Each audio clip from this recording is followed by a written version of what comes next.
Welcome back to Turning Hard Times into Good Times. I'm your host, Jay Taylor, and I'm happy to have David Stockman with me once again. Most of you would know David, of course, from past interviews and his frequent appearances on national television, but for those of you who may not be familiar with him, he was a former member of the House of Representatives from Michigan. He was the Director of Office and Management and Budget under President Reagan, and then after leaving Washington, he spent some time on Wall Street with Salomon Brothers and Blackstone. So he has quite a storied life, a very diverse background, I would say, and most of all, what I think is most impressive about David Stockman is that I see him as a truth teller, not one who tells you what you want to hear necessarily or to try to get your vote, but basically an objective truth teller, much as I viewed Ron Paul. And it's very, very rare to find people who have made it all the way to elected office in Washington who have those qualities. But David definitely, in my view, is one of those people. So thanks so much for joining me again, David. Well, I'm very happy to be with you, and I would say that after 40 years, half on Wall Street and half in Washington, at least if I've accomplished nothing else, it's a capacity to see a scam coming and to understand when lies are being told and when fantasies are being promulgated. Yeah. And I guess that's probably a pretty good taking off point today because we are knee-deep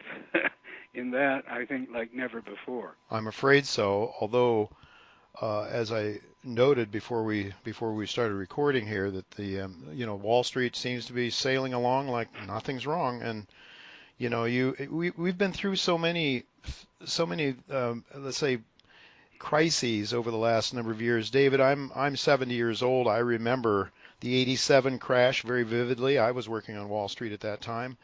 Then, of course, we had long-term capital management. We had the Asian crisis, and we had the dotcom problem, and then more than a problem, a crisis, and then, of course, the granddaddy of all so far, the 2008-2009 financial crisis.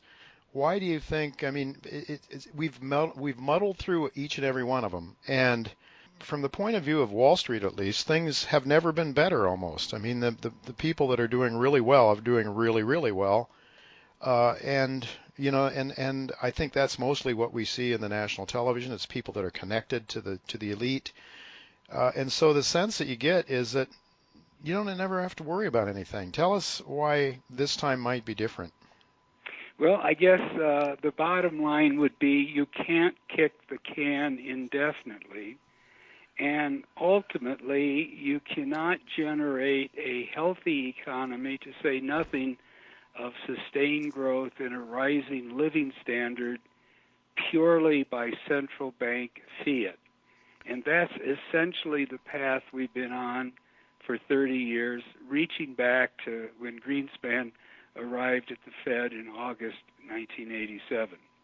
And what has happened since then is the Main Street economy has been grinding to a halt in terms of its trend growth rate.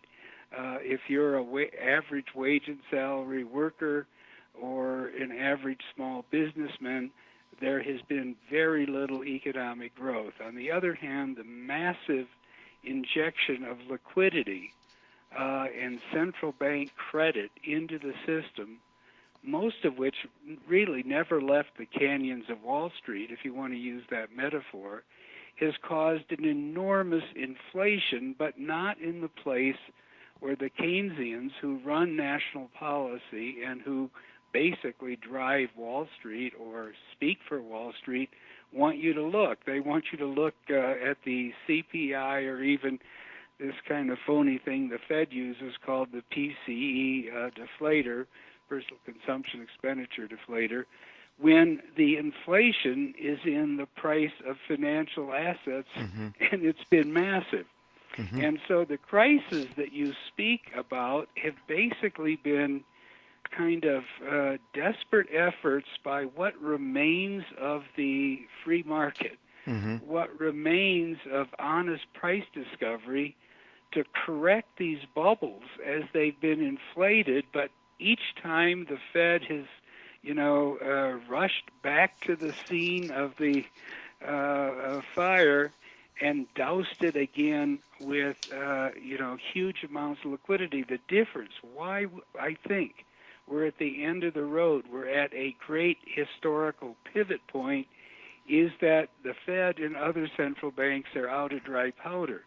Remember where the interest rate was in October 1987. You were down on Wall Street Yep. when we had Black Monday, 22% drop.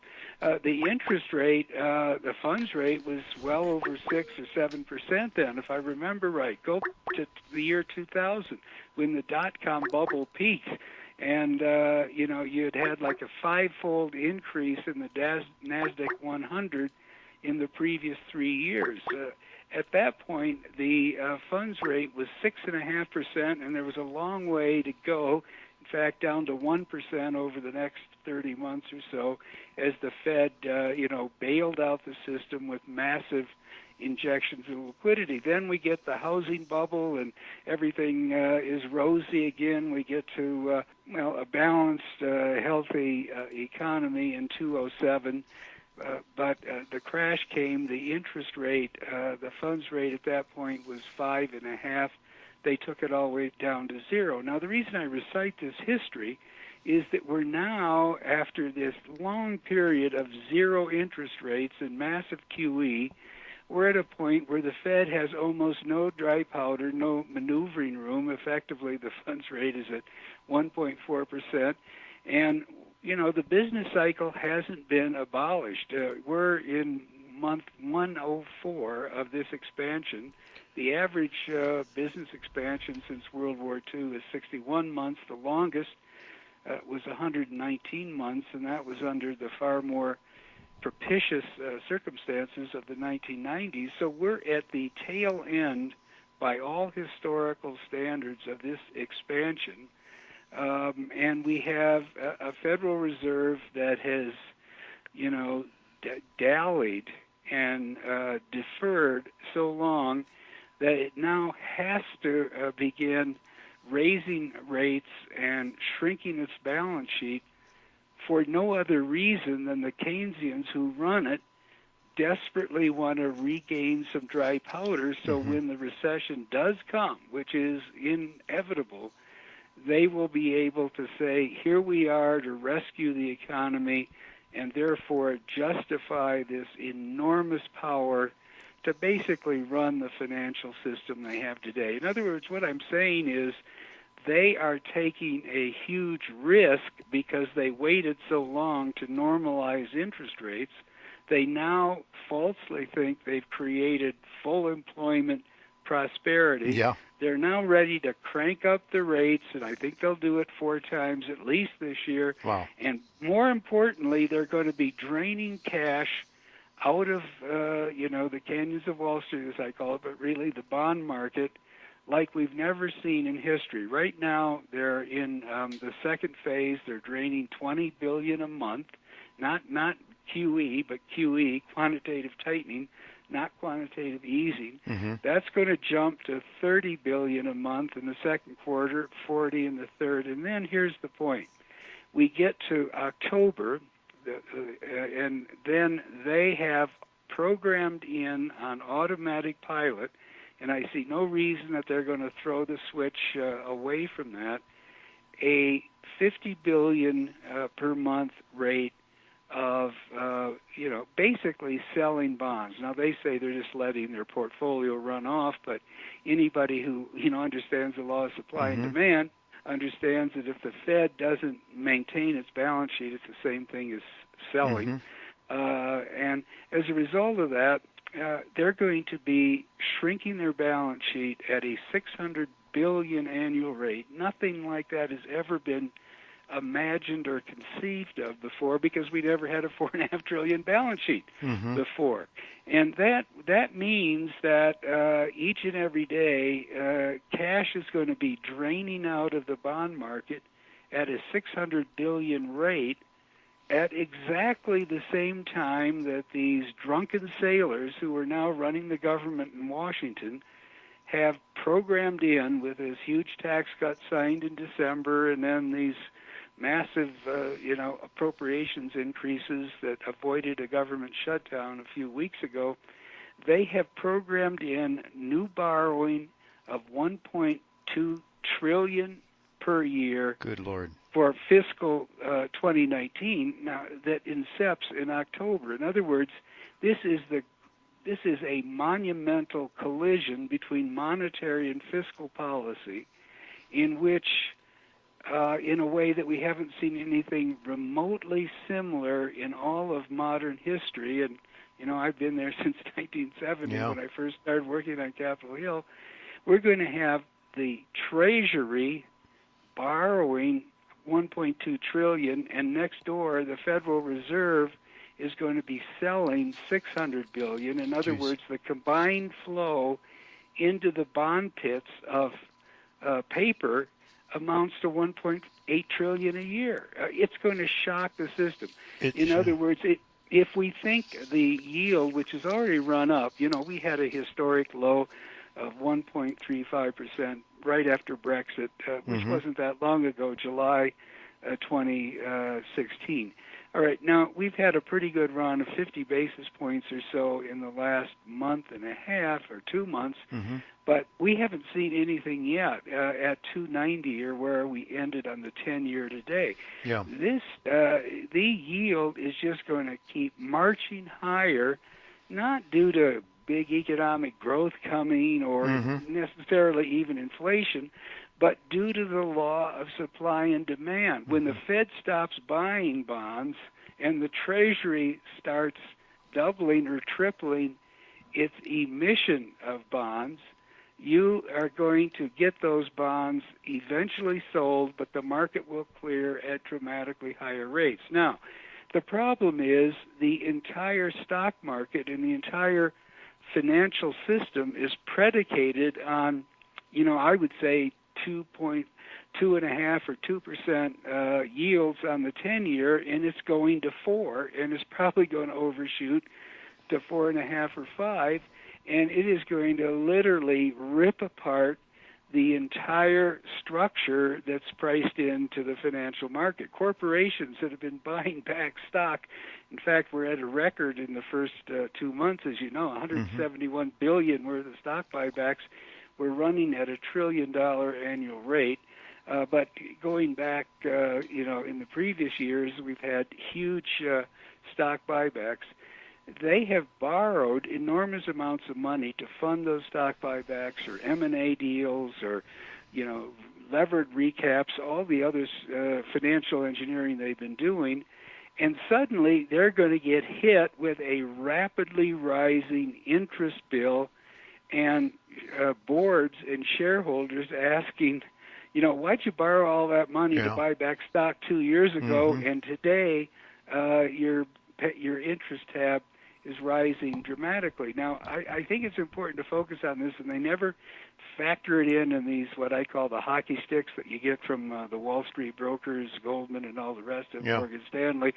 They say, isn't it wonderful the Trump tax cut is lowering the tax rate, obviously, to 21, that's bumping earnings. Well, that's true on a one-time basis, but on a permanent basis, even if the long bond, and I've sort of calculated this through pretty carefully, even if the 10-year Treasury goes to 375, which I think is not even close to where it's ultimately going to land from this collision that we've been talking about, it will raise the pre-tax cost to the S&P 500 as a whole by more than $40 a share. Wow. And now that you're at a 21% tax rate, you don't even get that much tax benefit anymore from the interest that you're paying, okay?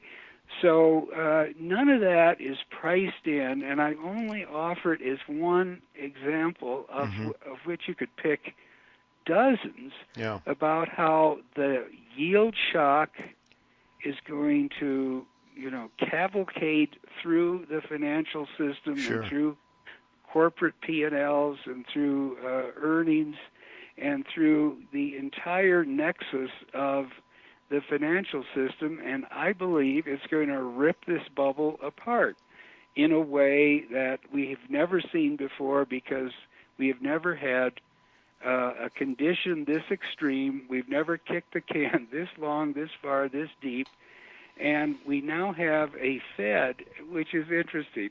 Keynesian believers and the state can make the economy stronger and better and abolish business cycles and all the rest of it. Yeah. But they have reached the point where they desperately now need to cause the bubble to collapse. They don't know they're going to do that. They don't intend to do that. But they have to get interest rates back to some level that they can then cut from when the next crisis comes. Because here's the thing I believe, and I spent a lot of time over the years around the Fed when I was down there and watching it, obviously, while I was on Wall Street and in what I do now. They know that if it ever becomes evident that the emperor is naked, that they can't do anything to help Main Street when the next downturn in the business cycle occurs, they are going to be exposed, and their enormous power, just fantastic power to basically set prices and drive, a $100 trillion financial system will be called into sharp question. The only reason that they get the deference they do, that the Yellen went up to the hill and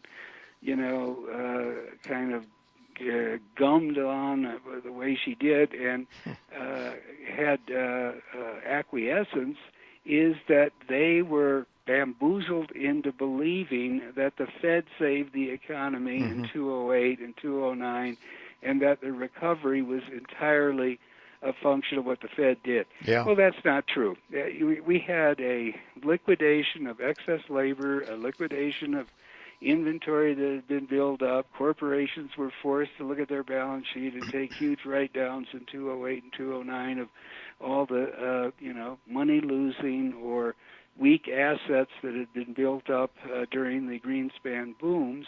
But once that was done, the natural regenerative forces of capitalism took over. People have to eat. People want to work. They have assets that they want to generate cash flow and earnings out of. So the economy has crept along at 2% since the bottom, not because the Fed was sitting on the interest rate at 0%, but because that's what capitalism does. They took credit for that, and they know that the next time the economy goes into a downturn, as I say, and they don't have any dry powder left, they're perceived as being impotent to do anything about it.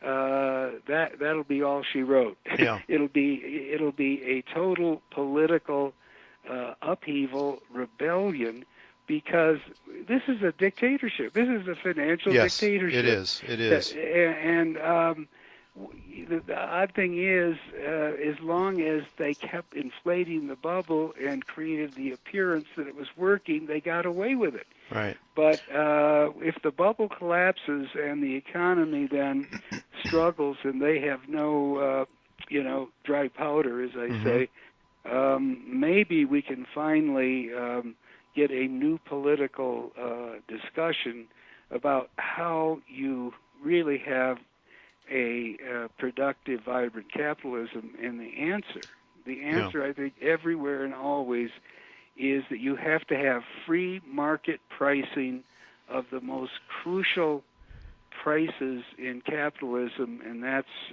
financial prices, right. bonds and money and various kinds of equity and so forth. That's the mainspring of the entire capitalist system. Sure. And if you're falsifying those prices, everything else you are yeah, exactly. Everything else. Well, price discovery of capital. I mean, how can you have capitalism if capital can't be priced? Right, David, exactly. I'm reminded, and I'd like to tell my listeners, it's David Stockman's Corner, David Stockman's Contra Corner, David Stockman's ContraCorner.com, because you have a number of articles, and as I'm looking over some of them now, I was reminded of some. You've done a series, Swan Song of the Central Bankers, and I think part 5. I haven't read them very much. I haven't had the time right now, but I think that what you're talking about here is inevitably when the people understand that the emperor is wearing no clothes, there will be a discussion. They've been able to pull the wool over the eyes of the American people, which I think isn't very difficult, quite frankly, because Right. I think most It's people pretty are. obvious if they could pull the wool over the eyes of the American people on this Russiagate Oh my hoax, goodness. which I mean, all you have to do is, we were starting to talk about it, look at that ridiculous comic book indictment of these 13 Russians who were kind of cranking away in some little building in St. Petersburg, Yeah. Russia. And almost everything they did was just a lot of noise, mounting to 0.00001% of the messages Yeah. that were on the social media. You know, if anybody, yet you turn on the mainstream news and they're talking about the sophisticated operation Oh and yeah. worrisome, dangerous meddling in our. I mean, it's ridiculous. Okay, If it so weren't so serious, the repercussions of yeah, drumming up this hatred towards Russia, which I think is probably by the military-industrial complex, the deep state, the war machinery, if you will, it would be laughable. But it's not laughable it's because not. it's It's not. serious and it's causing Americans to hate each other Yeah. like never before. No, I David, agree with that. Yeah. yeah, I would like to just mention you were going to come on my show on Tuesday, but because you were so involved with this, you're talking to me now rather than last Tuesday. But I would tell my listeners again that you did a very extensive write-up on Mueller's comic book indictment. It was the name of your article, and I guess that's what you're talking about. This whole Right. it's but the fact that Americans can be so easily swayed, I think Edward Bernays must be very very pleased these days with the Yeah. ease with which his Yeah. subconscious work is working, and the politicians continue to be able to, and I guess not just politicians, the corporates, various interests are able to manipulate people into by using or playing on their subconscious mind, getting them to think what they want them to think. I mean, really, if everybody's thinking alike, somebody said nobody's thinking, and it seems to me that's what's happening to a great Yeah, extent. Well, look, you have just an enormous groupthink here yes, that's incredible to behold. It does function basically to the advantage of the deep state, the military-industrial sure, surveillance complex. hmm And what I wrote in this article, which you just mentioned, and I don't like to beat my own drums here, but it's well worth going into because I not only expose the sham of this indictment and the hmm fact that these are 20-something-year-old unemployed people in St. Petersburg who were hired crank away on keyboards 12 hours at a time sending out nonsense messages. But the thing is, the Democrats now have seized on that because they've been beside themselves trying to explain how the worst candidate in history hmm of a major party, Donald Trump, beat their candidate, right, okay? right, And so they've now gone off the deep end with this hysteria about Russian meddling because they're trying to explain the inexplicable, but that is really worrisome and dangerous because it means a carte blanche check for the military-industrial complex in dollars in the budget and in running room on policy. And yeah, so the one thing that I was hoping Trump could do, which was to go to Geneva, meet with Putin, and have a rapprochement and say, we'll stay out of your neighborhood in the Ukraine if you stay out of Mexico, hmm which I'm sure he would agree to. And Syria is none of our business, and if the government there wants you to help them stabilize the place and get rid of the radical jihadists, more power to you. sure, It would have changed the world, but my point is, we're going broke. That 1.2 trillion hmm of debt that I mentioned for the coming year is not happening at the bottom of a business cycle, right, downturn. right, It is happening 10 years into a recovery, incredible, which is 6% of GDP. It's incredible. And sometimes when you've had the long experience that some people have had, I've had. I was sitting there in early 1982 when we hmm were in a deep recession. the deficit soared out of control, inadvertently, because, the tax cut was too big, the defense increase got out of hand. But we were facing, at the bottom of a recession, a 6% of GDP deficit, and we were terrified. Yeah, at the bottom. At the bottom. Now, here they are at the top, 10 years in, 104 months in, and they're consciously, intentionally widening the deficit to 6% of GDP, and that's insane, because a year or 2 or 3 years down the road we're going to get a recession, and then the revenue will dry up and the thing will soar beyond management. So, this is dangerous, but here's the reason, and that is the Republicans are afraid to take on entitlements because they'll get demagogued by the Democrats. Right. The Democrats were afraid to really throw their bodies in front of this tax bill because they thought, it would be popular to give away, to lower taxes.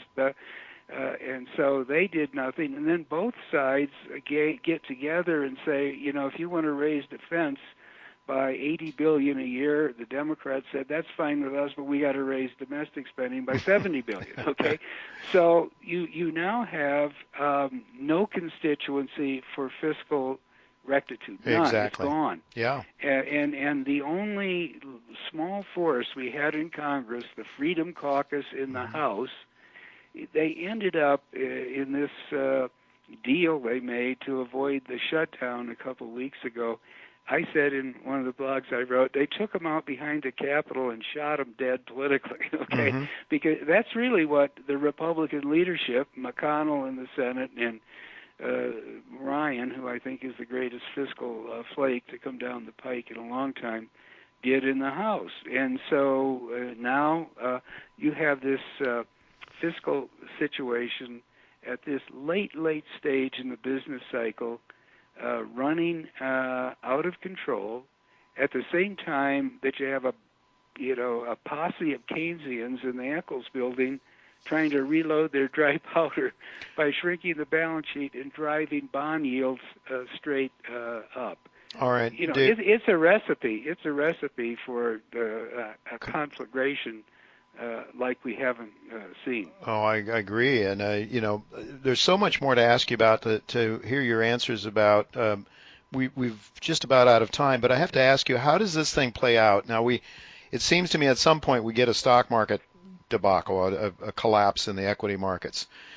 And assuming that the Keynesians persist, and there isn't a swan song of the central bankers. I can't imagine a world without central bankers, David. I just can't. I mean, even though I can remember when we still had a quasi-gold standard, and I remember when we had a more or less egalitarian income distribution in those days, I think to a great extent, I mean, it's just the monetary phenomenon where Wall Street is getting rich and having all the money, and the Democrats they think it's just taxes, or I don't know, they're going to fix it with taxes instead of going back to an honest monetary system or to a free market system. But how does this thing play out? Because it seems to me we could go one of two directions. Either we have a deflationary depression or we have a hyperinflationary depression. It seems to me that Ron Paul always argued that we would go with a hyperinflationary depression because, he could see that there's no end to the amount these guys will spend, and they'll just send us money, whether they give us they want to take away.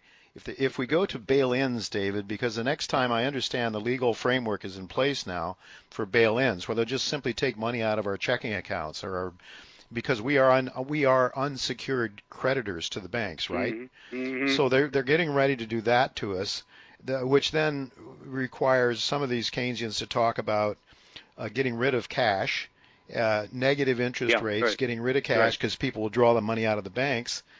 But how do you think they'll? Okay, let me just stop talking and ask you, how do you think this thing is going to play out? We got pension funds are going to go down the tubes. Everything's going to go.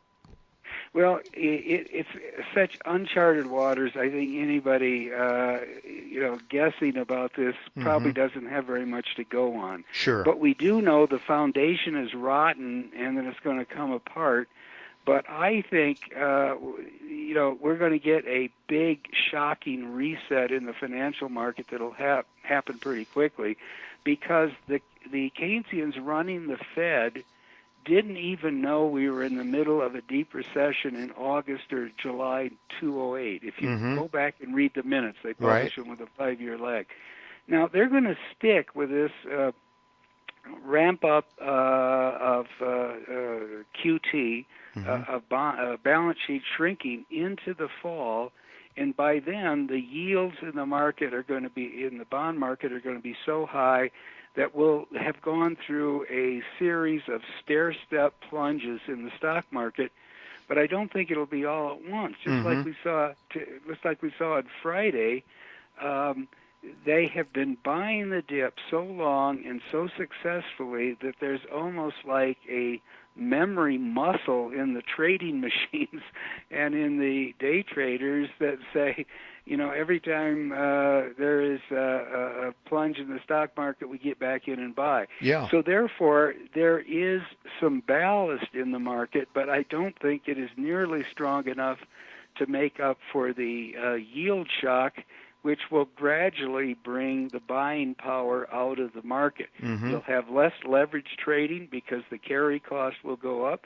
You'll have massively less stock buybacks from the C-suite because their balance sheets and interest costs are going to be in trouble.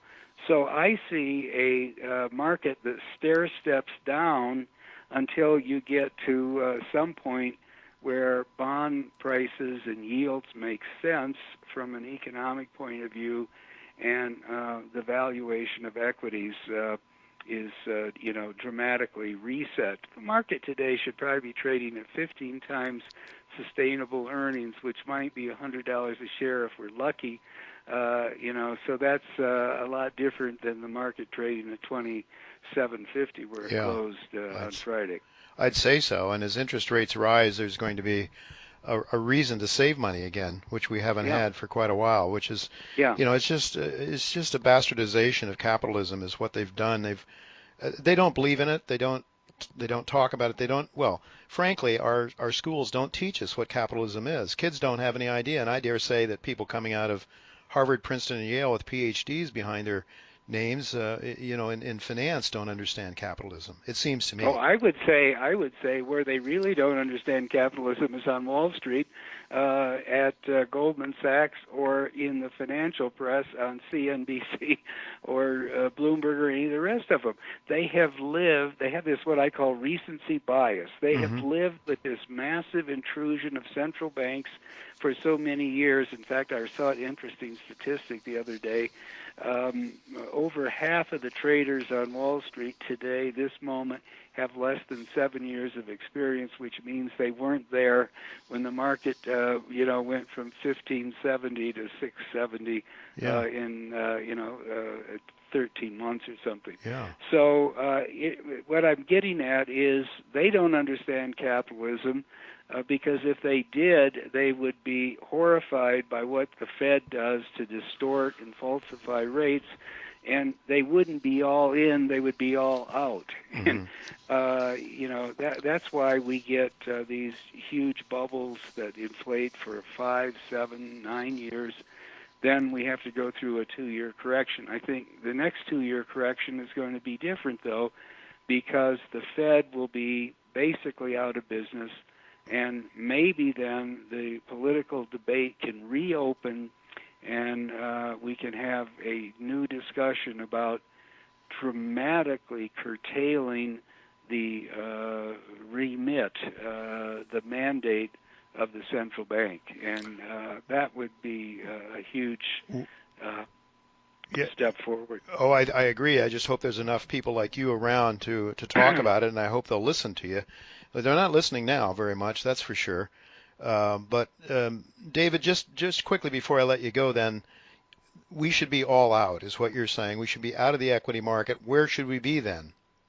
Cash. I think you should be in capital preservation frame of mind and in cash, because I don't think this is a hyperinflation in the CPI sense. I think it's going to be a deflation of financial asset values that will largely occur in the financial system. It won't be pleasant while it's happening. It will cause the C-suites of corporate America to start panicking and laying off people and liquidating inventories like they did last time. But I don't think the economy is going to go down the tubes. I think what's going to go down the tubes is the Wall Street, not Main Street. Yeah. And that will allow, if the right politicians with the right understanding of things, like Rand Paul, let's say, to come charging in and say, "See, I told you." We have to let the market be, the driver of our economic and financial system. Right. And we don't have to have interest rates pegged to the second decimal point to have prosperity. In the greatest periods of prosperity in history, which you know and your listeners know, we didn't have interest rates pegged by anybody. The market set them. Right. And from 1870 to 1914, the economy grew at nearly 4% a year over 70 years, or 45 years, I guess. And there wasn't even a central bank. So, right. Well, it certainly makes some sense to me, David, if that were to happen, if the financial system collapsed, that people would go back to doing what they have to do to stay alive, the basics in our economy, the life-sustaining functions, and we would learn trades and we would learn how to do things aside from tapping on our computers and trading, I suppose. So right. Go back to the basics. Go back to the things that the state of Michigan did, where you're from, the state of Ohio, where I'm from, did in the 50s and 60s, rather than trying to make money by gaming Wall Street, make money by actually producing something that is good for other people. Wouldn't that be wonderful? Yeah, and also by saving from the current stream of income to invest for tomorrow, rather than borrowing from an easy money bond market artificially fueled by the Fed, which only steals growth from the future in order to, and that's where we are today. So, I just give you one other fact. I went back to the day I started working in Capitol Hill in 1970. I said I had to go back and see what the outstanding public debt was, and it was $275 billion. It's taken 188 years to get there, 37 presidents. And the reason I bring that up is that during this week, the U.S. Treasury borrowed $260 billion. Jeez. Right. This week, they borrowed as much as all governments the United States had during the first 188 years after George Washington was sworn in. So, that is kind of a dramatic, stunning juxtaposition that tells you how far off the deep end that we've gone. And it's not made us any more prosperous. It's just made us, more exposed to some pretty serious economic dangers. It's probably made some people more prosperous at the expense of the productive class, the working class, the middle class, and then has also fueled an awful lot of hatred and hatred and angst against one American against another, which is really regretful. David, I want to thank you so much for sharing your time with us. Always a pleasure to hear your insights.